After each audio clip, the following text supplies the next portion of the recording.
Drew Griffith, welcome back on the podcast, this time for a special series leading into Brooks PR, the Call Room Road to Seattle. How you doing this afternoon? Pretty good. How about yourself? Doing really good. We chatted a minute before hitting the record button. You said you had a little workout, light workout before tomorrow's meet. Take me through what practice looked like for you today.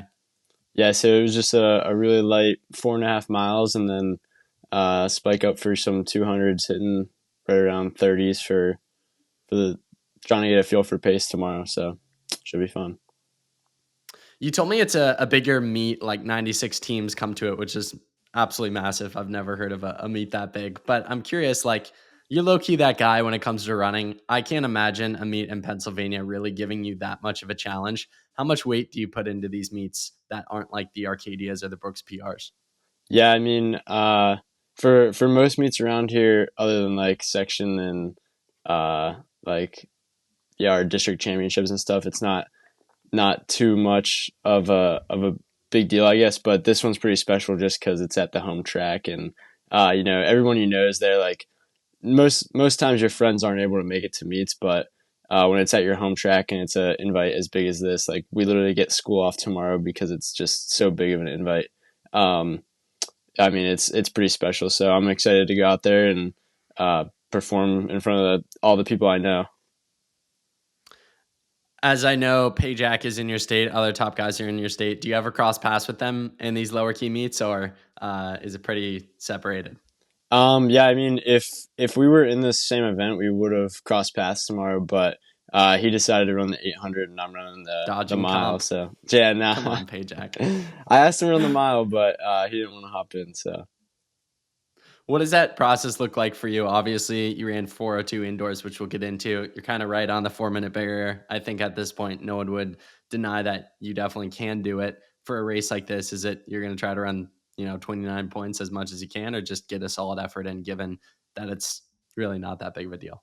yeah, I mean, I think I'm going to go out there and see how long I can hold on to 29 points, and it should be really fun. And I'm thinking, even if it's a solo effort, if I see that 3-minute mark right around 1200, just with the energy in the stadium and with all the people watching, like at the home stadium, I might be able to pull it off. But if it doesn't happen, it doesn't happen, and all that matters is I go out there and put a solid effort forth.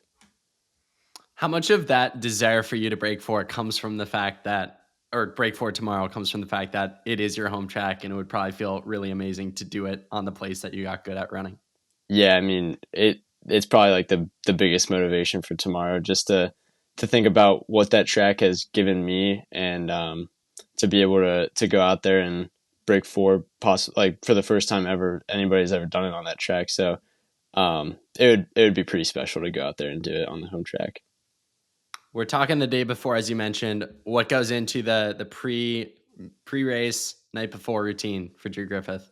I mean, just a lot of hanging out. I'm going to go hang out with my friends, not stay off the feet a lot, but kind of just hang out and have fun. I mean, I like to relax and keep my mind off the race a little bit. So, I mean, once it's time to go tomorrow, it's time to focus in. But tonight, I'm just gonna eat some salmon and just enjoy my time. Is salmon a Mrs. Griffith special, or is that just random for tonight? Uh, we always try to find salmon right before like big meets, and like the night before, I've always been eating salmon. I guess it's new this year, but um, yeah, it's just something that kind of worked, and yeah, I eat a decent amount even not before meets, so it's a good meal. Yeah, last time we talked was right after you won the Foot Locker National Championship meet. I think we talked the week after. For you, how much do you think that shifted the momentum of this indoor season, just in terms of getting a lot of momentum, but also proving to yourself that, you're one of, if not the top guy in the country? Yeah, I mean, it was a huge result, and it was a big, I guess, motivator going into the indoor season. It's kind of like after I won Foot Locker, there was just this feeling of like success, and it was just something I wanted to experience more of, I guess. So to be able to do that well on the biggest stage is just like a dream come true, and now I feel like after that race, it's just something that I'm always looking forward to and trying to build up to. So um, yeah, the whole indoor season was just focusing on trying to get as fast as possible. I guess I just wanted to experience that awesome feeling and just work as hard as possible. I am almost 99% sure, correct me if I'm wrong here, that the Gatorade National Player of the Year results came out after our podcast. So I don't think I've ever talked to you about this. I've brought this up on different podcasts. I'm definitely a Drew Griffith fan, both as an athlete and as a person. I think you were absolutely robbed. What's your take on this? I know you're super humble. I love Danny Simmons. I think he's an awesome guy. Drew Griffith deserved it this year. That's all I'm saying. Yeah, I mean, I really can't complain. I don't have any input on it, but yeah, I mean, I put in. I feel like I had a great season, but it's not just about the cross country season. And Danny also had a pretty tremendous season as well. So, um, I mean, I can't really complain about anything that's not in my control. So, just huge shout out to Danny as well. I mean, he's just been killing it recently. So, You're too kind. When I look at it on paper, I'm just like, what more could you have asked Drew to do? yeah, Undefeated, 11th fastest time on the grass, national champion. I don't know, man. Life's not fair sometimes. I am curious though. Again, super nice guy, so I'm not sure if you'd admit to this, even if it was the case. Did that give you a little bit of a chip on your shoulder going into the indoor season?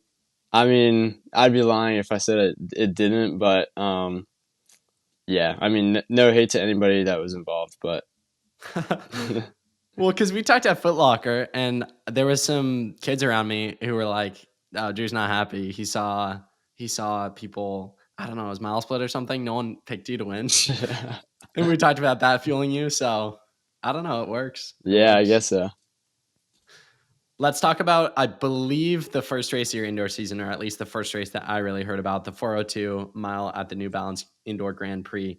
Not a bad way to open up the season. Take me through that result and coming so close to the 4 minute barrier. Yeah, that was a huge meet. Just going into it, I really had no expectations. I knew it was going to be paced for sub four, but my thought process going into it was there's a lot of really fast milers that are in this race, and I'm not exactly the fastest miler myself, at least not yet. So it was really just hang with some of those guys that are pretty quick. So if I could just put myself in the race at all, that was a win for me. And then with like 200 left, I was like, I got some more in the tank, and I'm in a really good spot. So, um, yeah, that race was a huge motivator as well. Just after running 402, all the workouts got a little bit faster, but I also told myself I could hit all these faster times after seeing that result, and everything just started clicking after that. Do you wish you had another chance indoors to give a crack at it? Just with, as you said, the workouts got faster, you ran more races, you were probably more fit. Do you wish you had another chance, or was it like, my time will come outdoor, I'm not going to rush it? Yeah, I mean, for New Balance Nationals, I was actually like really between the mile or 2 mile, and I just decided that I would have more opportunities, and the time wasn't right yet. So I decided to wait on it, and then ran the 2 mile instead, which obviously worked out really well. So um, yeah, I just had to wait some time, I guess. I think the next race, or at least the next race I heard of, was when you ran at your future alma mater, Notre Dame. And you gotta tell me the deal on this. Essentially, you got the national record, but the track is long, so it didn't count. But you ended up running 8:38 or 8:39, which broke Edward Cheserek's national record. A track is a track. You ran faster than he did. Take me through that result, and ultimately, what it meant to you to, one, run fast and continue to keep the incredible indoor season going, but also to do it on your eventual home track that you'll be doing workouts and races on soon. Yeah, it was a pretty weird feeling. I'm not gonna lie. Just to go and race on that track where I knew I was gonna spend like the next four years of my life or however long I'm there, doing workouts with the teammates, and it was just a super special race. I remember we went through the mile in like 4:20, and I just remember feeling amazing that day, and everything was just clicking, and we got to like 800 left, and I just felt like I was floating. It was a pretty amazing feeling. But um, the main thing I remember about that race is right before the home stretch at the end of the bend. Just all the Notre Dame guys were there, like screaming their heads off at me to run faster, and that was like super special. And yeah, that the atmosphere with all the guys on the team there was just super special. Next up, as we mentioned, New Balance Indoor Nationals. You end up running 8:34.91. That time it was official national record. You got your first national title, so you got that. You'll never lose that. Records will be broken, but it's still pretty darn cool to get a national record, specifically taking it from Edward Chesrek, who I could have this number wrong, but I think he was like a 16-time All-American, which I think is a record. What was that result like? And also to win in such dominant fashion, it was like the result was over before it began. Yeah, I mean that one hurt a lot. I'm not gonna lie. That was a pretty tough race. I remember uh, I lost track of how many laps I had left. I don't even remember hearing the bell, but I obviously knew it was over as soon as that last lap came.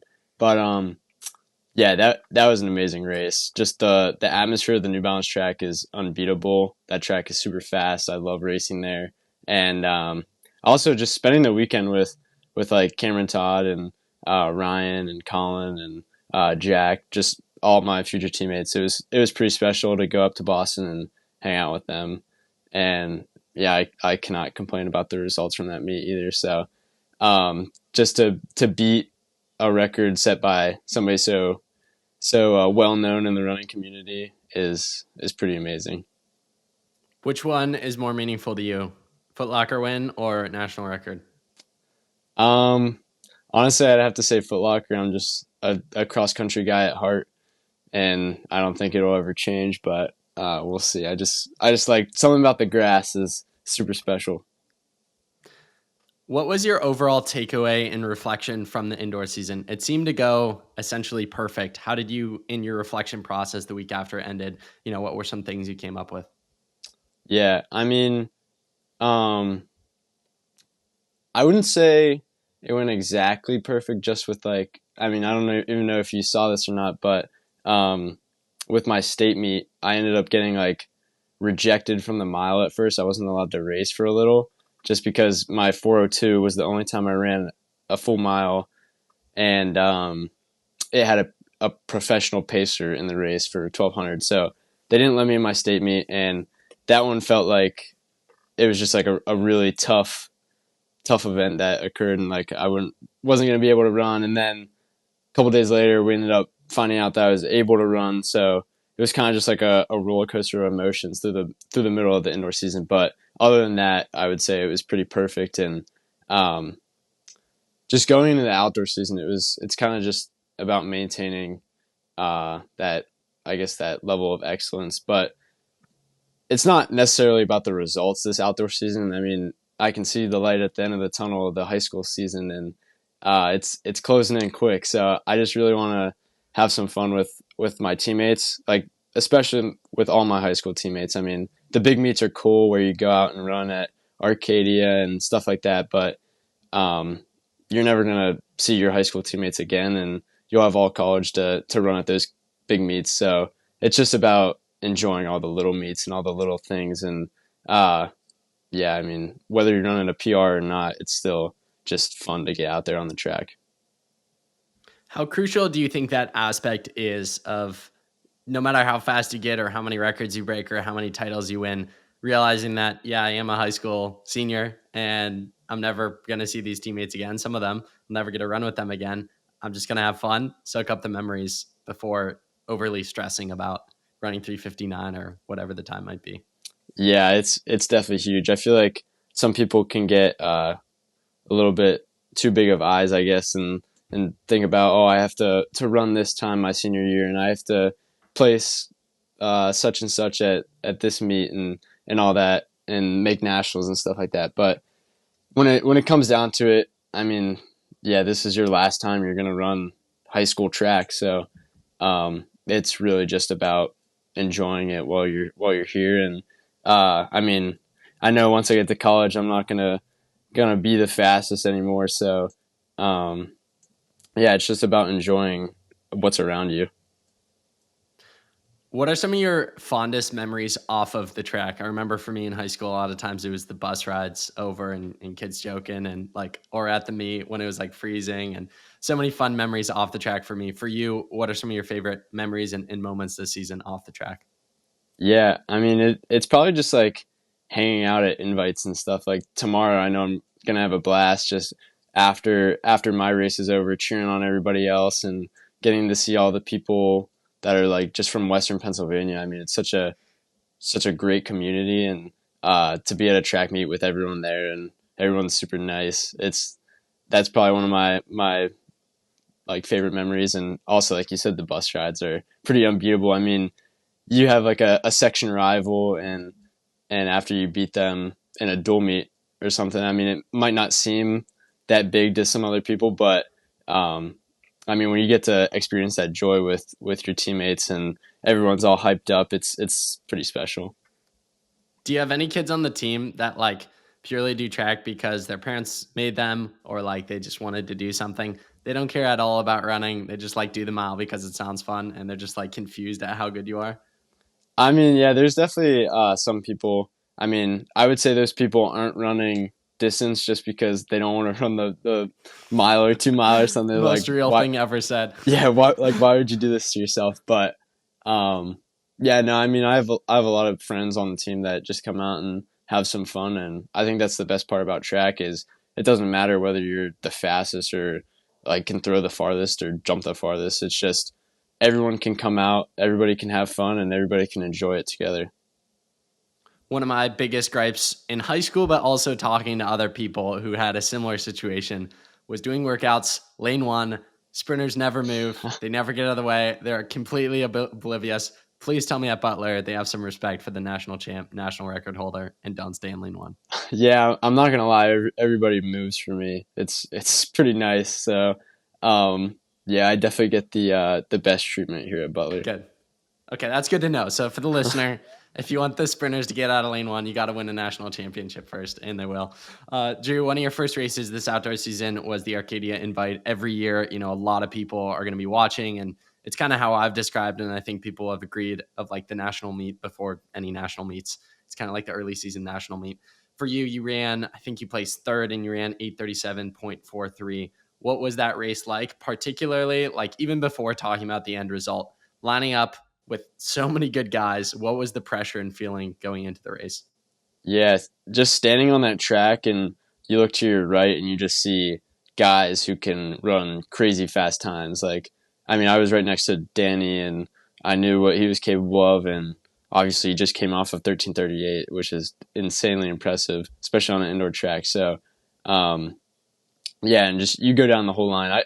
I could easily name 10 guys who like could have won that race on any given day, and it's just insane when you think about that everyone was able to just come together for this one race, what actually just one heat and run just like this crazy time. So I mean, I wasn't really nervous for that race. It was more just like just go out there and have some fun with the best, and um, yeah, it was just an awesome feeling, amazing atmosphere. And I remember we went off like the first 100, and I start hearing like a whole group of kids on the side start doing chants, and I've never heard anybody do chants for a 3,200 meter before. So that was something that I've never seen before. Something I want to ask you about is the aspect of just how good this class has gotten. So, you know, last fall we did a series leading into Foot Locker, and kind of the whole mission behind it was to tell the stories of some of the people up and coming in the sport. That's why we called it the Callroom Rising Stars Edition. Because after Connor, Simeon, Jackson, all those guys graduated, I think a lot of people were scratching their heads of like, who's next? And even myself talked down a lot to the class of 2024 because it just didn't seem that it was as deep as the class of 23 with the amazing things that the class of 23 did. Then you see indoor season, then you see Arcadia, and you start scratching your head and thinking, oh boy, I should have bit my tongue. What's your take on this? Like, are we going to see some absolute like barn burners this year? I mean, we did at Arcadia already, but like, what's your take on the class of 24? Yeah, I mean, I think everybody in the class of 2024 is just like super nice, super humble, and yeah, I mean, I think everyone is super talented as well, and you could see some crazy fast times at literally any given meet. I mean, there's just so much talent this year, but I feel like that's how it is always. Just like next year, you might not know a lot of people's names, but the class of 2025, there's 100% going to be just as fast kids that come out of nowhere, and you're going to probably be saying the same thing. So it's just kind of like a never-ending cycle of talent. So yeah. What was the race itself like at Arcadia? And can you kind of take me through? It was funny watching it. Like, it's like people are 4 lanes wide. No, like everyone was so fit that like the pace just wasn't fast enough to drop anyone. Yeah. I mean, I felt like, I mean, I led like the first, I want to say, I know for a fact I led the first 400.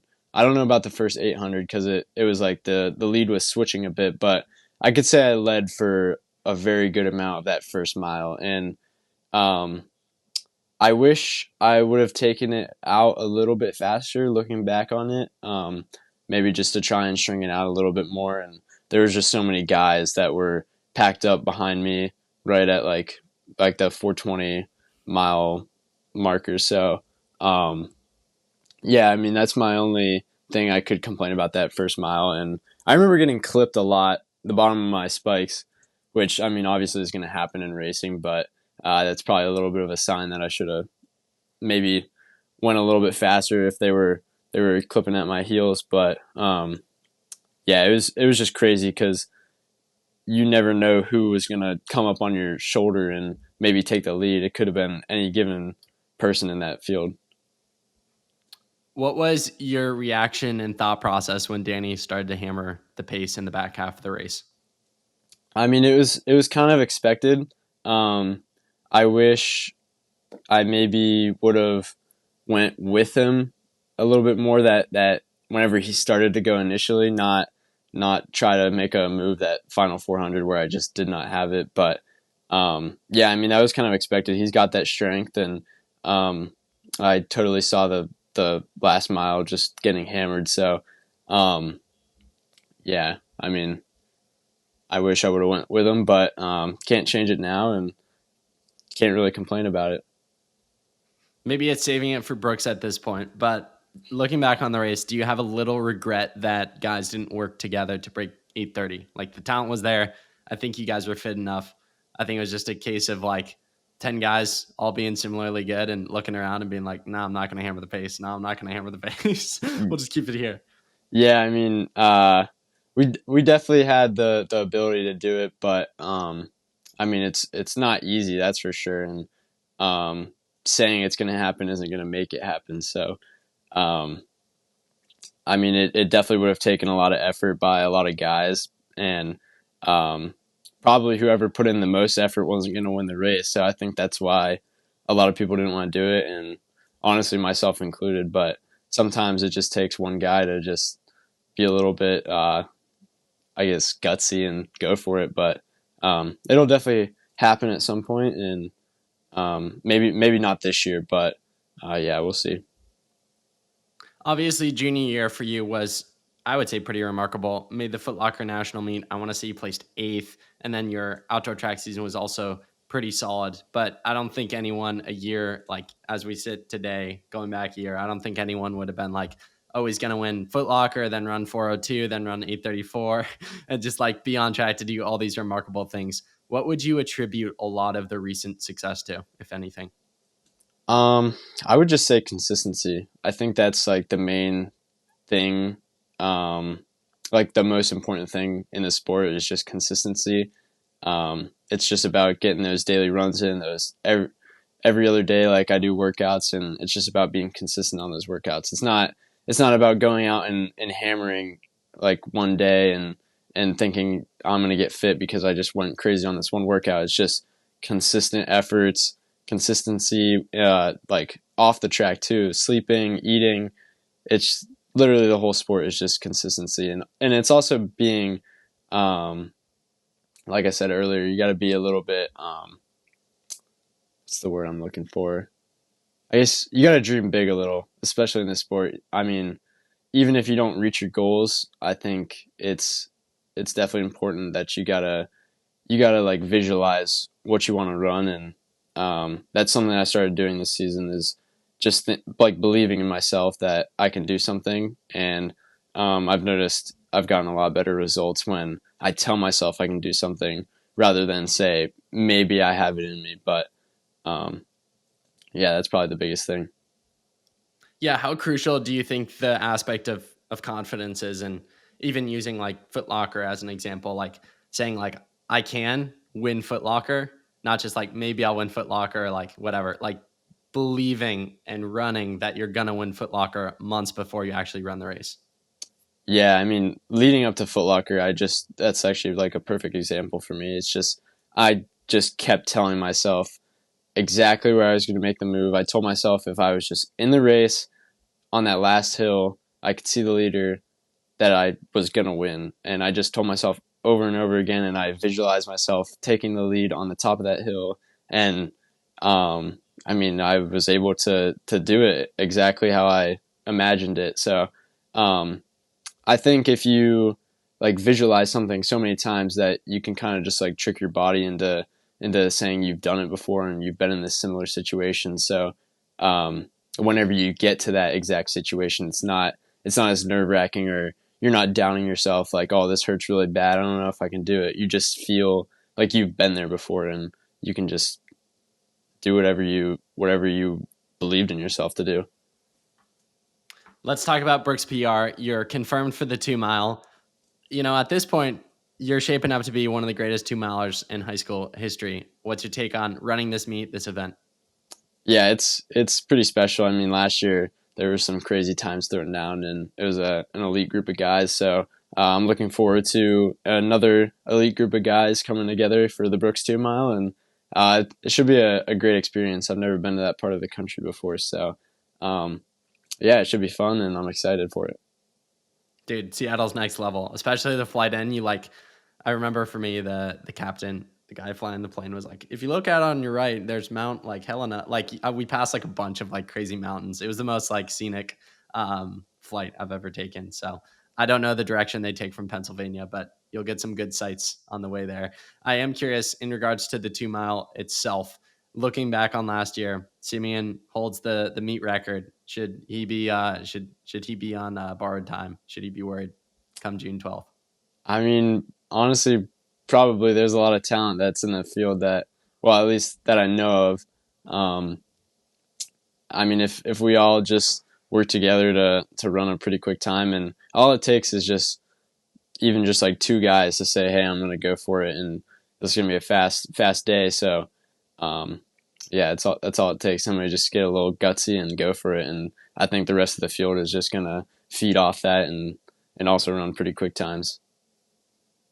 When you look at the history of Brooks PR, what is your take? When did you first hear about the event, and what's it like to see guys like Grant Fisher, Drew Hunter, Nathan Green, like the list goes on, amazing guys who have gone on to do like crazy things in the sport? What's it like to join that select group of people to have run this event?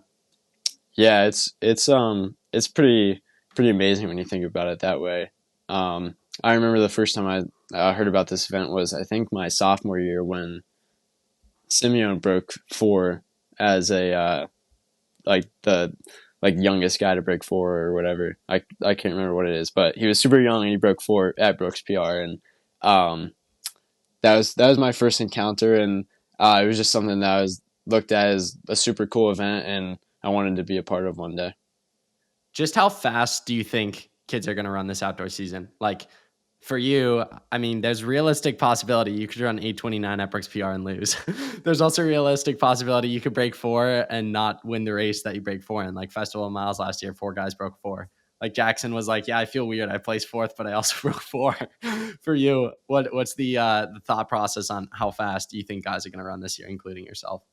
Yeah, I mean, there's really no limit to what some of these guys can run. I don't even know what the expectation is, because it's just probably going to get broken. So, um, yeah, there's always going to be some crazy fast times posted by anybody across the nation, and yeah, I'm really not too like crazy worried about what the times are and what I'm like ranked in whatever event, and I just want to go out there and have fun if fun is breaking 4, then that'd be pretty cool. But yeah, I'm just looking forward to experiencing this last high school cross country season You said cross country, you mean or track. track season. That's good. That's I'm good. thinking Keeps about it cross light. country already. There you go. Running a Notre Dame uniform. Yeah, Speaking of Notre Dame uniform, we'll actually make this special for the people on YouTube. Now that the podcast is on YouTube, give me a second. You want to see what Coach Sparks hooked me up with? all right. Look at this. Look at this bad boy. No way. That's sweet. So I don't know. I guess taking my talents to the University of Notre Dame to join Griffith. For sure, for sure. I'll pace him for like 5% of workouts. Actually, this is not true. I paced Cam Todd through a whole workout and dropped him at the end. So, did you hear about that? What, it was before Foot Locker, right? Yeah, it was. Yeah, it was his last workout before Foot Locker. I hope he'll probably listen to this one if he sees your name, and I know he listens to the podcast. Bro's coaches do not train him hard whatsoever. It was like 10 by 300 at 5-minute pace, and I was like, yeah, of course I can pace you. It was so much. So, and then he obviously, it was a few days before, so he did not want to go faster than 5-minute pace. So yeah, I led every rep, and one of the reps I lengthened the stride as one does, and he did not. So I can say I dropped a Notre Dame commit. So yeah, I'll take my talents in the University of Notre Dame. Not a bad place to be. Now I'm losing my train of thought. What were we talking about? You saying cross country, not track? Yeah, that's exactly what I was gonna say. Okay. Oh, I know what I was going to ask you. In terms of like legacy, you're obviously creating a legacy, national champ, national record holder. I have no doubt you'll go on to do amazing things this season. You definitely have like a lot of people who are starting to look up to you. What is the legacy you want to leave behind for like the high school running community? Yeah, I mean, it's really important to me that I leave a pretty, I guess, like big legacy behind at Butler. Just I'm super proud of where I'm from, and I love Butler, and yeah, I just want to be able to leave behind this like story that everybody can kind of follow and look up to, and hopefully I get more guys running track and cross country and doing what I love, and they see some of the stuff I've done and say, hey, that looks pretty fun. I don't know if anybody's going to say the 2 mile or 5K cross country looks fun, but yeah, maybe they'll go out there and try to do similar things. And I mean, I don't doubt that somebody else from Butler is going to one day come up and break some records. So yeah, hopefully I just inspire some kids to just improve their lives, I guess. Just go out there and try to better themselves every day, like I try to do in running. Okay, Drew, let's close out today's conversation. You've been on the podcast before. You've answered the Gordon Ramsay question. This is also a specific series leading into Brooks PR, so I don't think I need to ask a Gordon Ramsay question. So I put up a questions thing on Instagram. Let's just like roll through a few of these rapid fire style. Brennan asked, how do you get from good to Drew's level in high school running? Kind of like what I said earlier, consistency and believing in yourself and confidence. I guess those two go hand in hand, but yeah, it's just about following a strict routine every single day, and slowly you'll see the results start to roll in. But you gotta believe those results will come one day, and you can't just like quit, I guess. Nolan asked Chipotle order. Chipotle order. It's pretty plain. I just go like a burrito with white rice, chicken, salsa, cheese, lettuce. Yeah, that's it. There you go. Weird username. So another person asked, I love people. Bro, I'm rolled in the 8 period. Tips for different mentalities going into races, trying to run my fastest. I mean, I'm not too familiar with the 8. Yeah, too familiar with the 8. That's what I'm looking for. I've been trying to get into it a little bit more this outdoor season, but I'd say the 800, you just got to go. It's like you can't be worried about what anybody's running like around you or who's behind you or who's in your race. You just got to trust in yourself and pretty much just let it rip. Brady asked, getting deep here, how do you see yourself in 10 years? Maybe you meant, where do you see yourself? Yeah, probably. 10 years from now, I don't know. I hopefully have a have a good job after I graduate from Notre Dame. Maybe I'm running professionally. That would be the goal. But man, 10 years is a long time. So I don't know. We'll On like see. edition 20 of Coming on the Running Effect podcast. Probably more. Yeah. Yeah. 10 years from now. He's going to own stock at this point if he keeps coming on. Jay Anders something something said go to pre-race snacks. Ooh, pre-race snacks. Recently I've been eating, I guess this isn't a snack. This is kind of like a lunch, but I always eat like Panera turkey sandwiches, like super plain, but it's just something that fills me up. And then snacks, I guess I eat like goldfish and yeah, that's pretty much it. The classics. My guy Levi, great kid. I run with him. He unfortunately he applied to Notre Dame, had a 33 ACT and got declined. So admissions people in Notre Dame let our boy in so he can be classmates with Drew Griffith. He asked, "What was a completely non-running related reason you chose Notre Dame?" Uh, Honestly, it's mainly the academics. I really like, or like I was really looking for a school that was strong in their academics, and that's kind of why I looked at Notre Dame, Stanford, and then also Wake Forest. And I don't know, the just like the look of the campus and the feeling that I got when I got there every single time. It's just like it's unbeatable. So that's pretty much why. I got to ask about Wake Forest becoming a rival here. What is a Demon Deacon? Do you know? That's like their mascot, right? Yeah, they're the Demon Deacons. I honestly have no idea. I mean, I know they got like the like The magic hat. hat. It kind of looks like Yeah. a magic hat, like a top hat. I don't know, but yeah. I don't know. I don't know what they were thinking. That's just so random. I'll do my research after this, figure out what it is. Levi also asked Jakob or Kerr.